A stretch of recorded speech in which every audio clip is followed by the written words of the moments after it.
하나님의 귀하신 말씀 함께 보시겠습니다. 로마서 7장 7절로 14절까지 말씀입니다. 오늘 주신 말씀을 통해서 율법은 죄를 살린다라는 제목을 함께 은혜를 나누시겠습니다. 믿지 않는 사람들은 이해하지 못하는 하나님의 법칙이 있습니다. 그리고 많은 사람들이 다 하나님을 믿고 구원에 들어오기를 원하시는 것이 하나님의 그 귀하신 마음이고 사랑이십니다. 그런데 이 율법이라고 하는 것을 통해서 많은 사람들은 의식적으로 굉장히 거북해합니다. 그러나 이 율법을 통해서 죄를 살린다. 율법은 죄를 살린다 하는 것입니다. 이 말을 주신 말씀을 통해서 한번 보시겠습니다. 로마서 7장 7절에 보시면 그러면 우리가 무슨 말을 하리요? 율법이 죄냐? 결코 그럴 수 없느니라. 아니라 오히려 율법을 통하지 않고서는 내가 죄를 알지 못하였으리니 율법이 너는 탐내지 말라 하지 아니하였더라면 내가 탐욕을 알지 못하였으리라.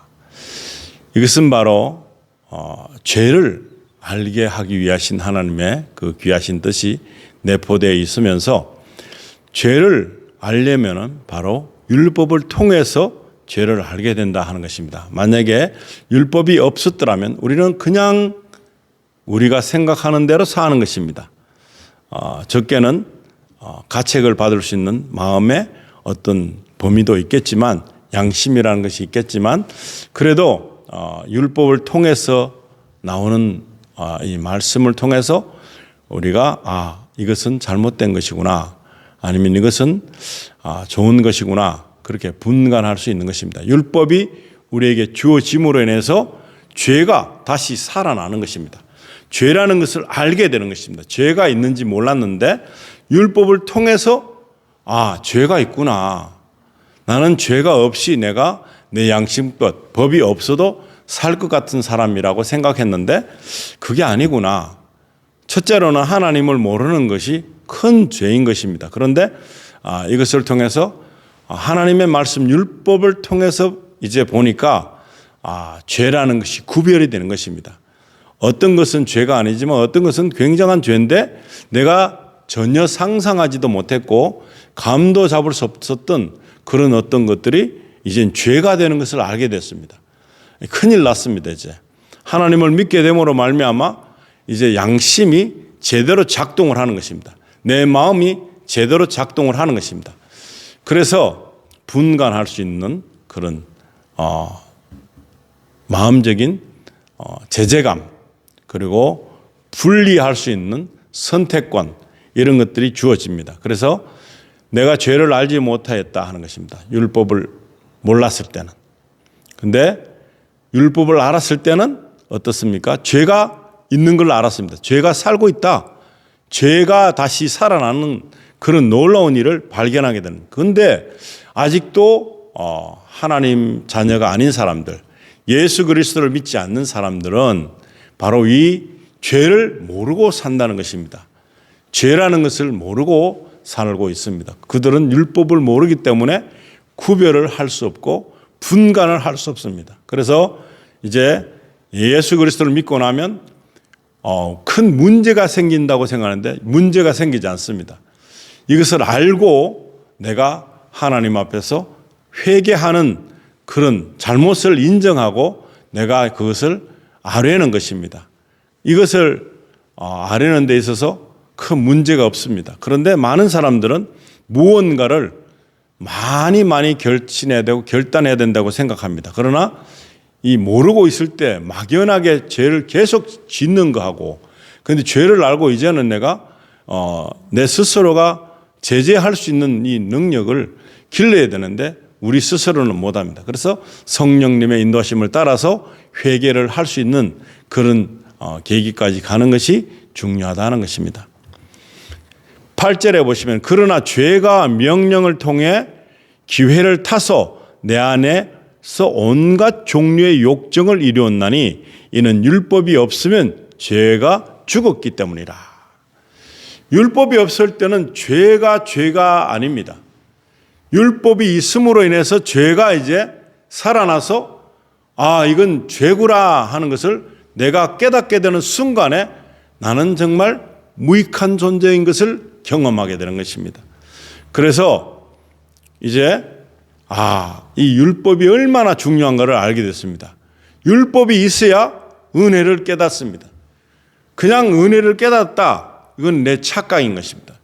율법을 지킬 수 없는 것이 우리인데, 이 율법을 지키지 말아야 된다는 것이 아니라 율법을 완성하신 예수님을 통해서 이 율법을 우리가 할 수 없음을 고백함으로 말미암아 이것은 예수님께서 율법을 완전히 지켜주신, 대신 우리의 것을 이루어 주신 분이 바로 예수님이다 하는 것입니다. 이 원리를 모르니까 자꾸 예수 그리스도가 나에게 해준 것이 뭐 있나?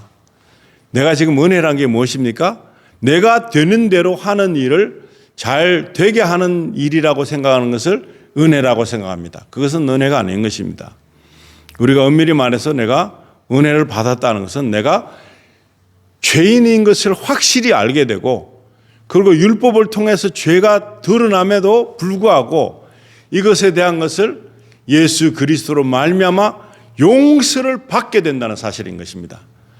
이게 얼마나 놀라운 일입니까? 그런데 이것을 모르니까 그저 이걸 모르고서 교회를 왔다가 갔다가 그냥 종교를 살다가 도대체 뭐가 유익하며 뭐가 나쁘고 뭐가 필요하며 뭘 얻었는지를 모르는 상태에서 내가 사라지고 있다는 것입니다. 안 믿는 사람하고 동일하게 말이죠. 그래서 지금 이 사실을 깨닫는 것이 은혜인 것입니다. 죄가 명령을 통해 기회를 타서 내 안에서 온갖 종류의 욕정을 이루었나니 이는 율법이 없으면 죄가 죽었기 때문이라. 율법이 있는 게 좋아요, 없는 게 좋아요? 있는 게 좋습니다. 율법을 통해서 우리는 죄가 살아나서 보이는 것입니다. 그래서 그것을 큰일 났다 나는. 이제 어떻게 하면 좋겠느냐. 그래서 바울 사도는 이 망할 몸에서 누가 나를 건질꼬 하는 고백을 하는 것입니다. 9절에 전에 율법이 없었을 때에는 내가 살아 있었으나 명령이 오매 죄가 되살아나고 나는 죽었도다. 기막힌 이 바울 사도가 성령으로 말미암아 고백한 이 내용은 너무나 기가 막힌 노릇입니다. 그런데 이 내용을 보면 참 이 엄청난 은혜를 누리고 있구나. 이 얼마나 놀라운 이 하나님 주신 법칙을 내가 알게 되었는가. 이렇게 말씀 속에서 찾는 은혜는 지속됩니다. 그러나 일시적으로 받은 은혜는 내 감정과 감동에 따라서 우선은 그냥 감사 같은 것이 될 수 있지만은 지속적인 감사, 내가 어려움이 처해졌다, 힘듦이 온다, 병마가 왔다, 나에게 이 엄청난 손해적인 어떤 일이 나에게 왔을 때는 은혜가 사라지는 것입니다. 일시적인 감정으로 인한 은혜는 말이죠. 그런데 지금 이 말씀으로 이어진 이 놀라운 은혜는 그런 것이 아니라는 것입니다. 그런 종류 없어질 은혜가 아니고 이것은 놀라울 수밖에 없는 은혜가 우리 안에 있다는 것입니다. 죄가 살아났어요. 율법 때문에. 그러나 몰랐을 때, 전에 율법이 없었을 때는 내가 살아 있었으나 명령이 오매 죄가 되살아나고 나는 죽었도다 하는 것입니다. 이게 정말 귀한 고백인 것입니다. 율법이 있음으로 말미암아서 우리는 죄가 되살아났습니다. 나는 이제 죽을 몸인 것입니다. 구원은 고사하고 큰일이 난 것입니다. 그것을 깨닫는데 그 큰일 난 것을 해결해 주시는 분이 예수 그리스도라는 것입니다.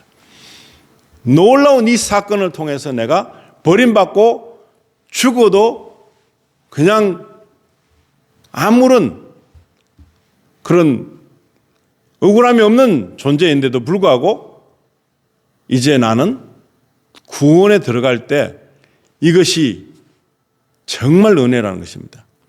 율법이 없죠. 지금 안 믿는 사람, 믿음 생활하지 않는 사람들은 율법이 없습니다. 우린 믿음 생활하는 사람 율법이 있습니다. 그러나 우리는 지키지 못합니다. 그러나 은혜 가운데서 우리 주 예수 그리스도께서 율법을 완성하셨기 때문에 이제는 우리가 율법을 지키는 것이 아니라 주 예수 그리스도의 그 놀라우신 돌보심을 받고 사는 사람, 거기서 차이가 있다는 것입니다. 그래서 나는 이제 죽었습니다. 죄가 너무나 많이 크게 아주 큰 분량으로 나를 삼켜버렸습니다. 사망이죠. 그러나 우리는 사망에 이르지 않습니다. 왜냐? 주 예수 그리스도가 나를 완전히 죄에서 자유함을 이룰 수 있도록 대신 죽어버려 하셨기 때문에, 대신 나의 모든 것을 책임져 주셨기 때문에, 나의 죄의 어떤 형벌을 다 받으셨기 때문에 나는 이제 괜찮는 것을 알아야 됩니다. 그런데 이것을 모르고서 은혜를 받았다 하는 것은 이건 내가 언제든지 무너질 수 있는 은혜인 것입니다. 내 착각인 것입니다. 그러나 말씀에서 보시면은 이 얼마나 놀라움을, 엄청난 놀라움을 우리가 그 다음에 받고 이제 누리고, 이제는 어떤 거짓말, 사단, 이단, 여러 가지 우리를 속일 수 있는 여러 가지 그런 것들을 내세워도 우리는 미혹되지 않습니다. 왜냐하면 완전하게 이 어떤 되어지는 일들을, 죄의 삭은 사망이랬습니다. 그러나 죄의 삭은 사망이지만 이게 그냥 사망으로 끝나는 것이 아니라는 것을 알 때 은혜라는 것입니다. 10절에 보시면은 생명에 이르게 하려고 정하신 명령이 사망에 이르게 하는 것인 줄 내가 알았나니. 대단한 것입니다. 생명에 이르게 해야 되는 것인데 그게 그렇지 않습니다.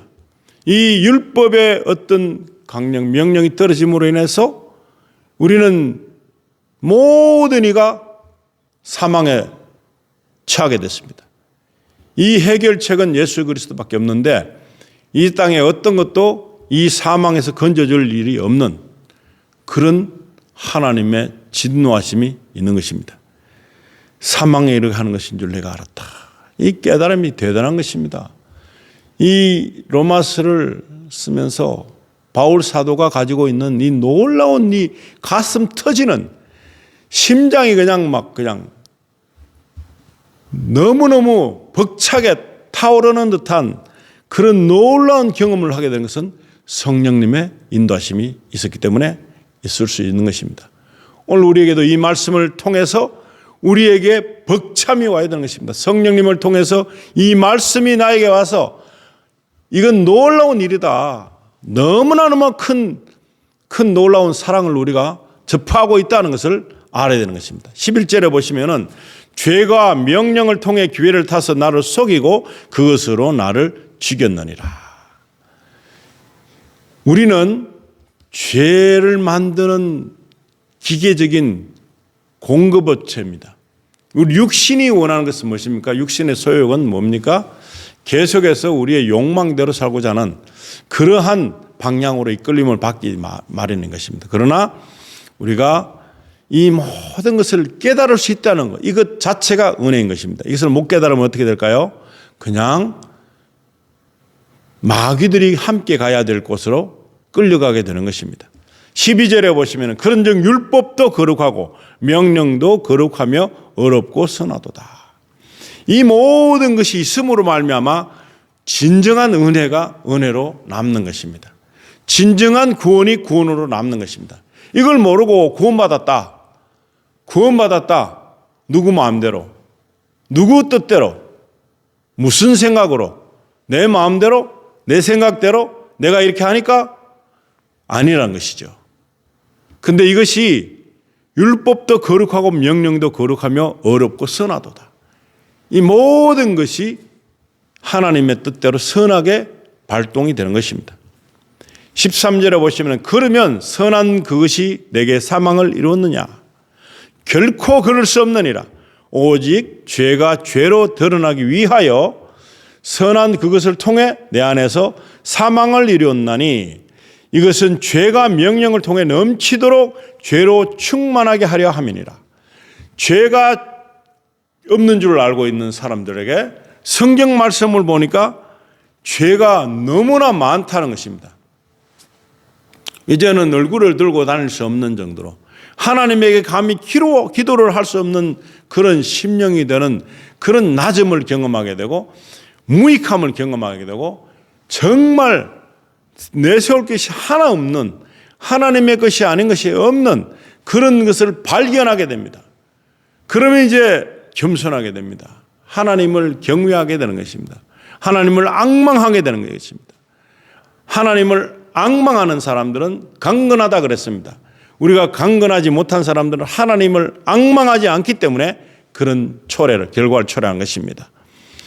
이제 하나님을 알면 알수록 성경을 더 보면 볼수록 그 다음에 하나님의 그 계획 속에서 우리가 어떤 것을 했느냐면은 죄로 충만하게 되는 것을 경험하게 되는 것입니다.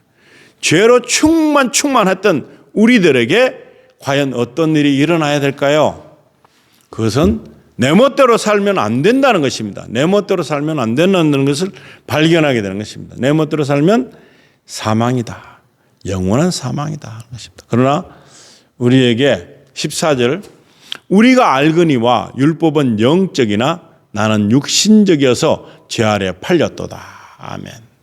더 많은 말씀들을 뒤에 이렇게 엮어서 말씀을 드리고 싶지만 읽어보셔도 이해가 될 만큼 굉장히 잘 설명이 되어 있어서 누구든지 성경 말씀을 14절 이후로 쭉 읽어보시면 굉장히 많은 것들을 발견하게 되고 그 다음에 내가 이 말씀이 과연 성경에 있었던가, 과연 이것을 내가 지적으로 받아야 되는가 하는 것입니다. 성경은 우리를 지적하십니다. 잘못된 것은 잘못됐다고 지적하는 것입니다. 온전한 스승인 것입니다. 그러나 세상에서는 어떻습니까? 누구를 지적할 수 있는 단계가 아닌 것입니다. 어느 누구를 어떻게 지도할 수도 지적할 수도 없는 그런 세상의 시간대에 살고 있습니다. 간섭할 수 없습니다. 권면할 수 없습니다. 성경은 그러나 그렇지 않습니다.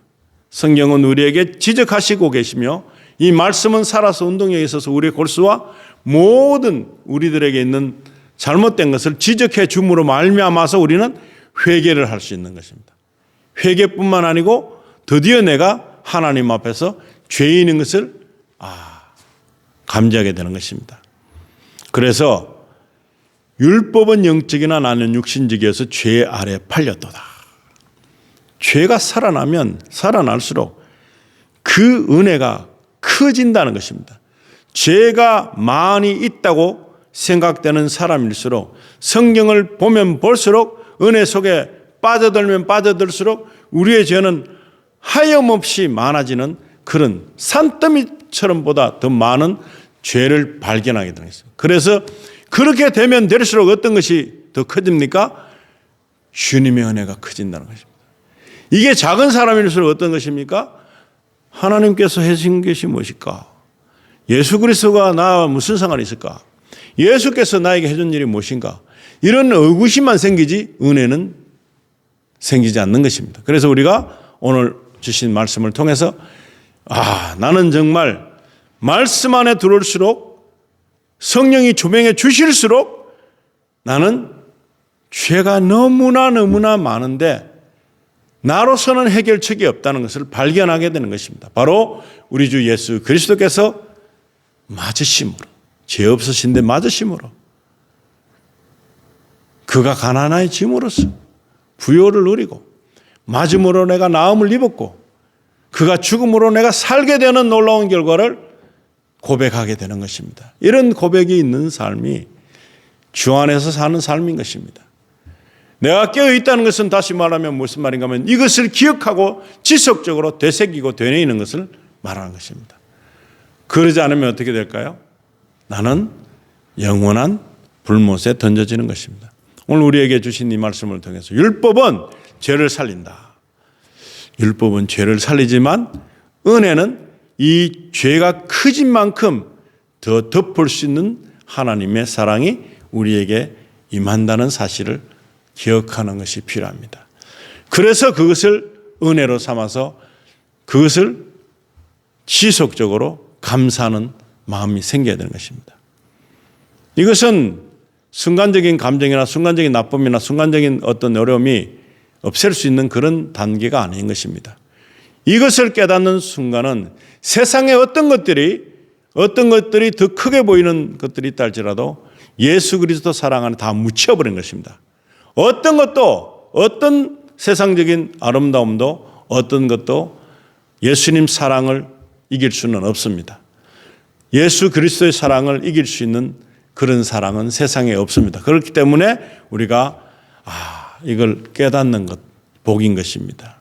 이것을 안다는 것, 이것이 축복인 것입니다. 이것을 한 주간 누리면서 감사하고 진정으로 거듭나는 놀라운 결과를 만드시고 선택하시는 저와 여러분 되시기를 우리 주 예수님 이름으로 축원드립니다. 같이 기도하시겠습니다.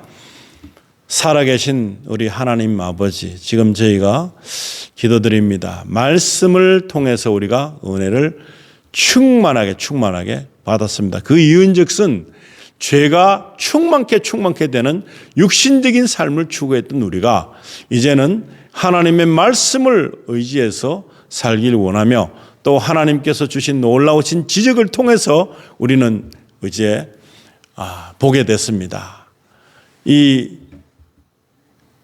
너무나 무익한 종을 하나님 쓰시기 아름다운 것들로 다듬어 가주시는 귀한 그릇으로 사용해 주시고 이 말씀을 듣는 모든 심령들에게 하나님의 백성들에게 하나님 놀라우신 은혜로 성령으로 채워주셔서 이 모든 것들이 이제는 이 죄가 더 많아진 것을 깨달음으로 말미암아 이것을 덮을 수 있는 사랑 예수 그리스도 사랑으로 우리가 덧입힘을 받았을 때에 이제는 새로운 피조물로 살고자 하는 그런 선택을 하는 저희들 다 될 수 있도록 축복해 주시기를 간절히 바라며 우리 주 예수 그리스도의 이름으로 간절히 기도드리옵나이다.